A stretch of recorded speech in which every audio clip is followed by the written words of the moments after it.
ada ini tasnya ini nih, ya. Hari Sabtu saya presentasi, udah rapi nih pakai jas. Orang kan tas ini bawa begini kan, ya. Saya nggak begini. Saya utang. Langsung saya udah titanium jangan kayak kenek.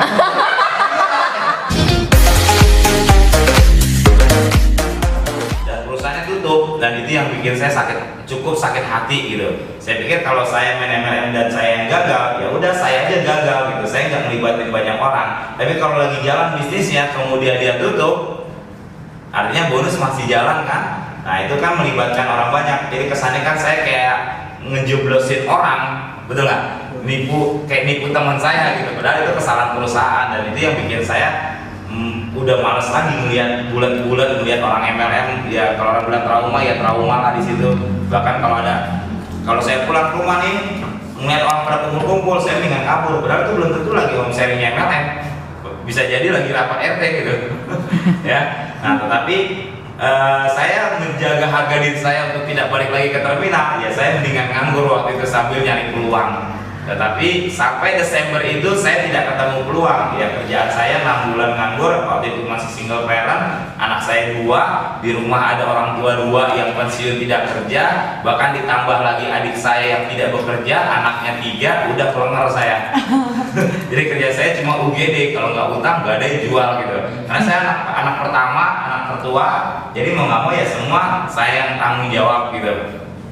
Ya akhirnya saya mikir kalau udah Desember ini, Januari saya nggak dapat, mau nggak mau nih saya pasti balik ke terminal, karena itu hanya satu-satunya kerjaan yang paling gampang yang bisa saya tekunin.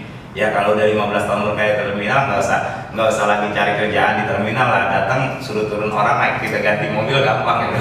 Bukannya preman ya, bukan gitu.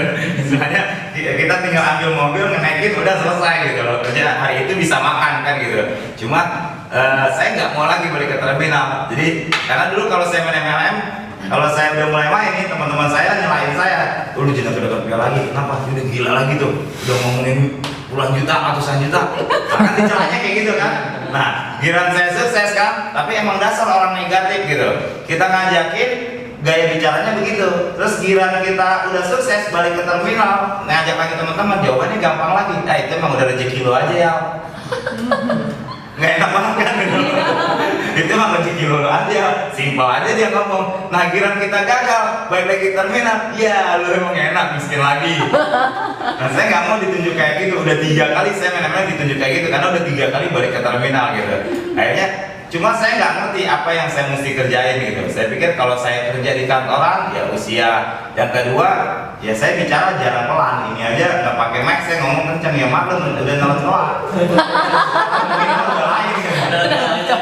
Di terminal ngomong udah nggak bisa pelan pak. Ya kalau pelan-pelan ngomong ada kedengeran gitu kan. Jadi ini saya memang udah gede gitu kan. Jadi saya pikir kalau saya kerja kantor, selain gajinya kecil, yang kedua saya pasti langsung dipecat. Kenapa? Ya orang kerja di kantor mana ada ngomong kenceng pak. Orang di kantor kan ngomong gitu. Saya kan nggak bisa. Jadi kalau saya kerja di kantor pasti rusuh gitu kantor, udah langsung bosnya ngomel gitu. Nah untungnya Desember akhir saya ditelepon oleh Pak Wancen. Ditelepon, diajak bisnis seperti ini. Nah tadi kan saya bilang kondisinya saya udah males main MLM. Saya selalu, jadi ketika Pak Wancen ngajak saya tembak langsung bisnis apa bos, MLM ya. Kan udah pasti lah kalau teman kita pernah main MLM, jarang nelfon kita, terus tiba-tiba nelfon kita lagi, pasti yang ngapain? Prospek dong, MLM dong gitu, gak usah basa-basi deh gitu kan. Lu gak usah nanya rumah gue di mana, ntar itu urusan belakangan, lu apa nih gitu kan. Pernah gak ngerasain gitu?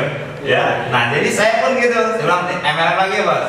Pak, tenang aja, saya langsung tembak. Kalau jual-jual produk enggak lah, saya bilang males gua, tahu sendiri gua orang Betawi, biar miskin sombong.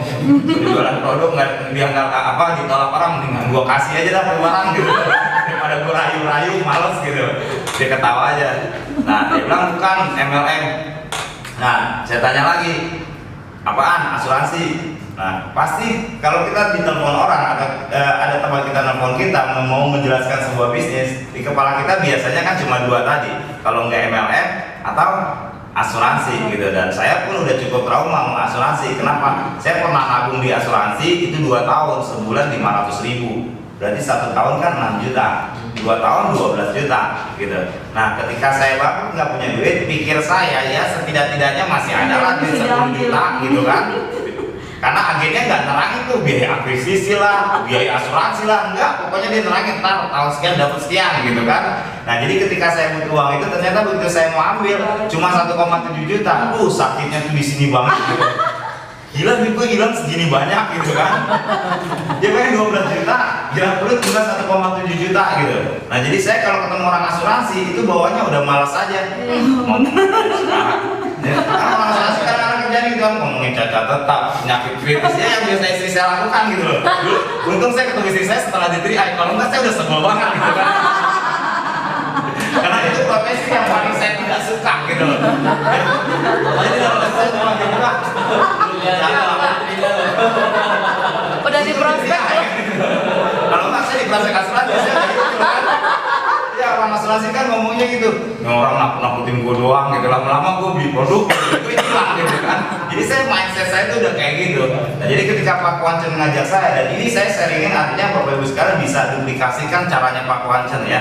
Jadi ketika saya ditelepon itu kondisinya saya negatif, sangat negatif. MLM saya langsung tolak, asuransi saya langsung tembak. Kalau asuransi gue nggak mau bos. Jadi ibaratnya dia baru mau ketok pintu mau masuk, saya udah blok tutup di depan. Dia mau lari ke pintu belakang, saya udah tutup.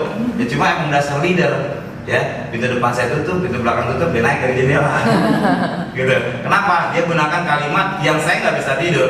Nah ini Bapak Ibu sekalian bisa membuat prospek orang ketika untuk bikin orang penasaran. Sebetulnya nggak perlu jelasin bisnis ini lewat telepon. Ya, Kuancen waktu itu cuma bilang percaya deh sama gue, lu nggak akan tolak gue punya bisnis.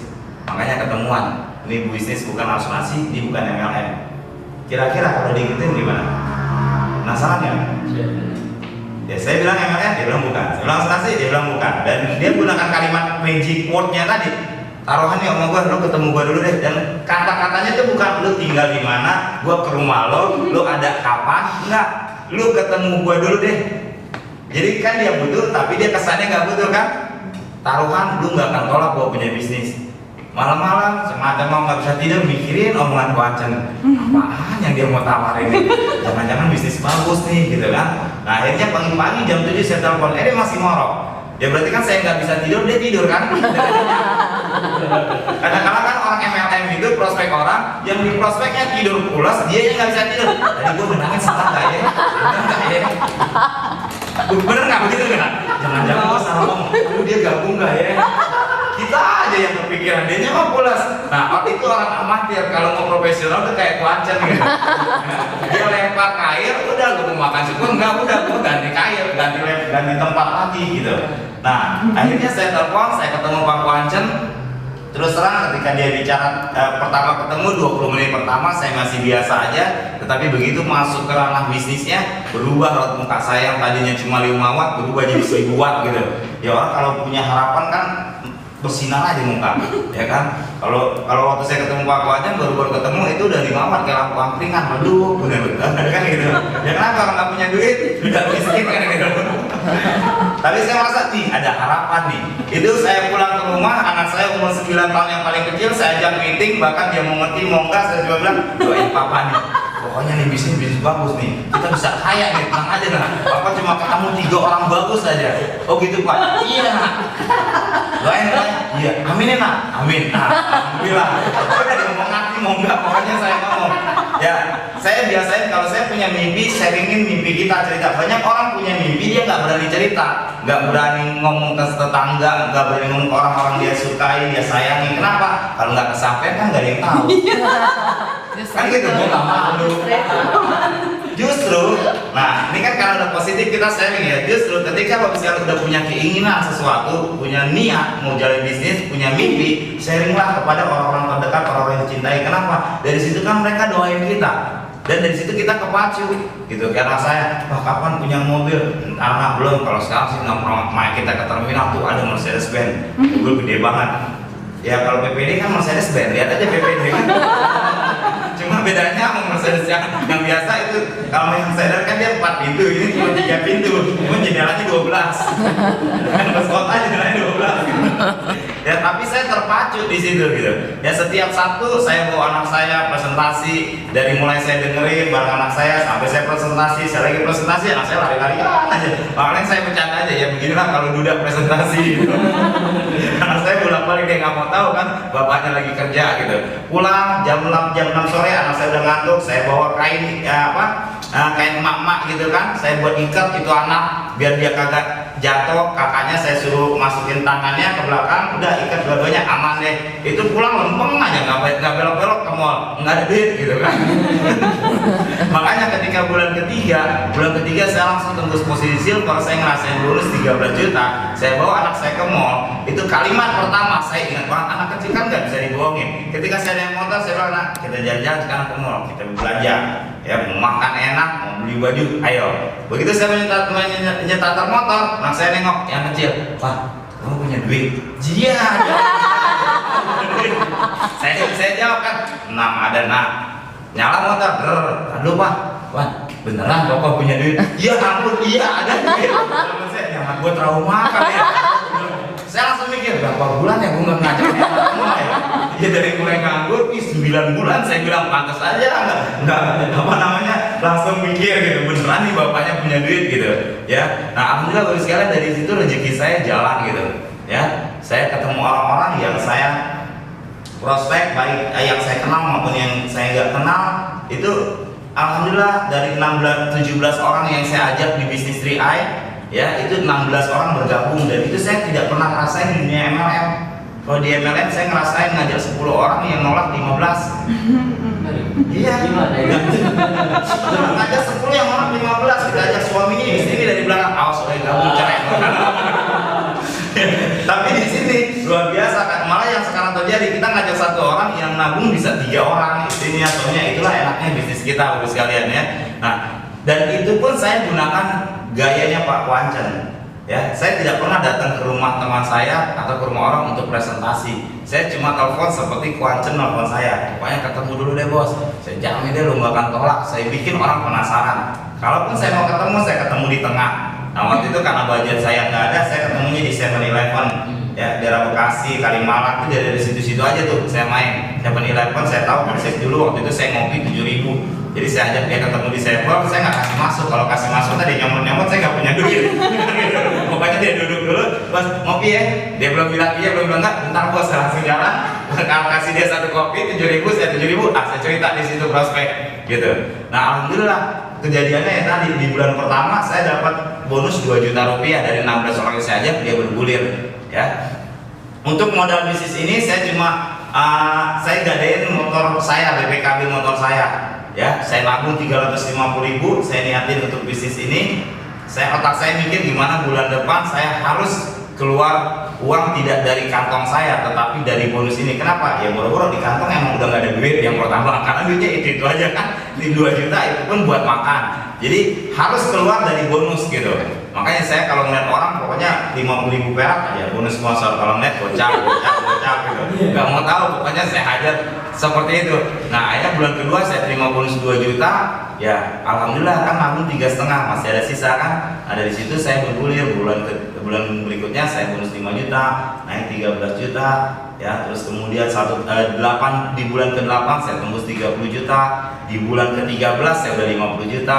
Nah saya pikir waktu itu mungkin tahun ketiga saya 100 juta penghasilan, tapi alhamdulillah Allah kasih rezeki, bulan kemarin saya terima udah di atas 100 juta per bulan. Lumayan nggak? Lumayan lagi. Duit semua, banyak modal. Iya, saya kadang-kadang pakai juga, gue cepet bulan kayaknya gitu ya. Kayaknya cepet bener gitu ya. Nah makanya kadang-kadang masih norak Pak, wajar aja deh. Kayaknya nggak dari dulu gitu.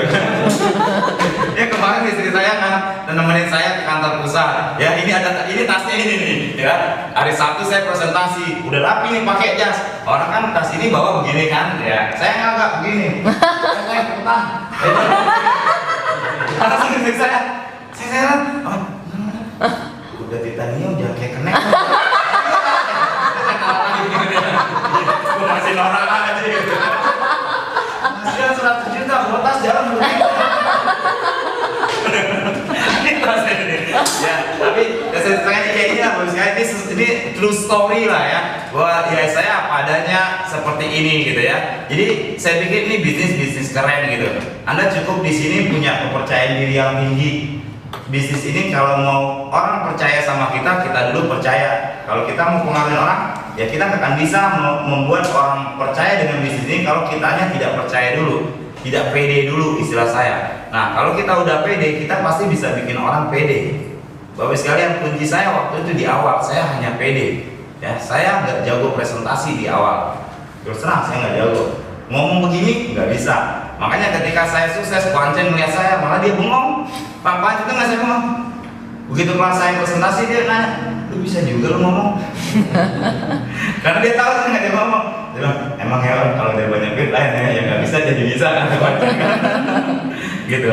Ya, artinya apa namanya, kalau ini saya bicara sikap sharing di sini ya. Nanti teknik kita sudah bisa, kemarin kan sudah ada yang presentasi bisa ngajarin ke teman-temannya tentang tekniknya gitu. Tapi yang saya mau bahas di sini adalah sikapnya dulu. Karena sukses itu dua hal. Kita sharing aja lah ya. Ini sebenarnya ini saya jarang bicara seperti ini loh. Kalau kalau ada orang baru kan saya sulit bicara sama